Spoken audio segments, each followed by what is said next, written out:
Lugupeetud Arengufondi žürii, lugupeetud kaasvõistlejad, sooviksin teile tutvustada siis sellist teemat nagu e-tervisekonto. Nagu sissejuhatuses sai öeldud, töötan perearstina, olen süsteemi sees aastast 1995. aastal lõpetasin ülikooli ja aastal 2005–2006 töötasin Inglismaal perearstina, nii et tunnen natukene ka välismaal ja Inglismaa tervishoiusüsteemi. Erinevatest asjadest, mis on vahepeal tehtud ja mis on selleks, et te mõistaksite e-tervisekontot vajalik teada. Ja üks nendest on üks tore internetiportaal arst.ee, mis on juba tänaseks tegutsenud 12 aastat ja seal on palju huvitavat informatsiooni nii ravimite kohta, haiguste kohta, uudiseid, seal töötab ka patsiendi ja arsti e-konsultatsioonid. Ja seoses selle tööga mul on päris hea võrgustik erinevate valdkonna spetsialistidega. Ma tunnen seda e-tervist, telemeditsiini ja patsiendi huvisid küllalt hästi. Tore algatus sai paar aastat tagasi alustatud ka Skype'i põhiseid konsultatsiooni tehes ja siit on antud Skype'i põhiseid arstikonsultatsioone. Enamuses need lähevad ikkagi praegu välismaale. Eesti tudengid on olnud siin Lõuna-Koreas, Ameerikas, Austraalias olevad eestlased, ka mõned Norras töötavad ehitajad, kes tahavad eestikeelset arstikonsultatsioone. Eelmises valimiskampaanias Barack Obama ütles huvitav lause, see on change, muutus. Ja muutused toimuvad tervishoius väga kiiresti ja ka praegu. Mis on põhilised muutused, on see, et inimesed hakkavad rohkem ja rohkem huvitama enda tervisest, nad tahavad olla rohkem terved. Teine oluline muutus on see, et riigid püüavad kokku hoida tervishoiukulusid ja vastupidi ka suunata inimesi sinna, et nad oleksid terved.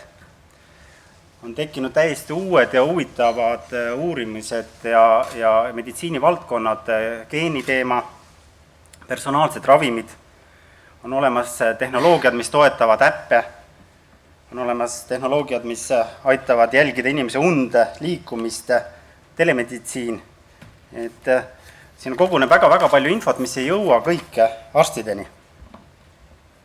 Eestis on olemas e-tervisesüsteem ja e-tervisesüsteem on väga hea. Seal on olemas nii digiregistratuur, digiretsept, pildipank, aga selle puuduseks on see, et ta on rohkem haiguste keskne. Ta on väga hea arstile töötamiseks, aga inimeste tervise kohta on seal võib-olla natuke vähem andmeid, kui peaks olema. Ja kui ma ütlesin, et inimesed huvitavad rohkem enda tervisest, siis me kõik ju tegelikult tahame olla terved, puhata, töötada, kasvatada enda lapsi, näha ka lapselapsi. Nii et see terve olemine muutub järjest tähtsamaks ja meditsiiniliselt on tõestatud, et kui me näiteks teame, et meil on risk haigestuda teist tüüpi diabeeti, siis enda eluviisi muutmisega, toitumise muutmisega on meil võimalik seda haigust edasi lükata.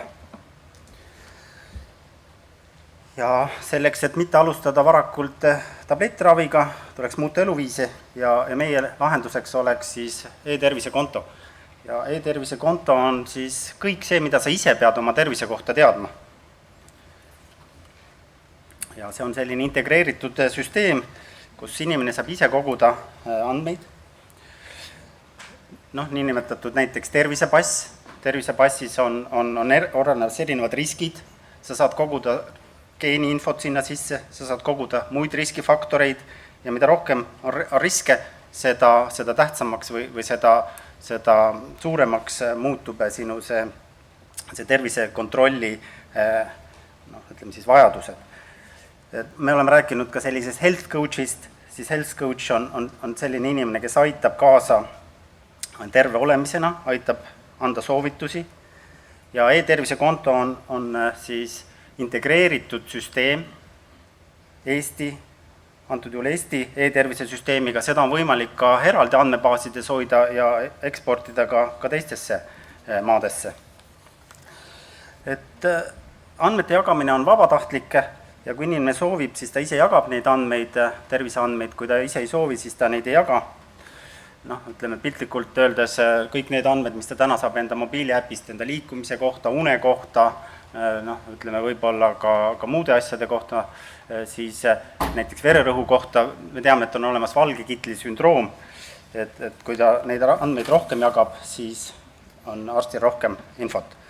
Ja mida meil on vaja teha selle protsessi elluviimiseks, et see on siis natukene pikem protsess, kui meil õnnestub saada Arengufondi stipendium, see 2000 eurot kuus, selle 1 aasta jooksul oleks võimalik meil sõlmida kokkuleppeid osapooltega, kaardistada lahendusi ja me ikkagi räägime, et e-tervise konto on pikem projekt, et see läheks meil nutika spetsialiseerumise valdkonda, mida on teada, et Majandus-Kommunikatsiooniministeeriumis 20 miljonit planeeritakse Eestile, et ma arvan, et meie see projekti arvestuslik maksumus oleks 10–14 miljonit. Nii et meil on nii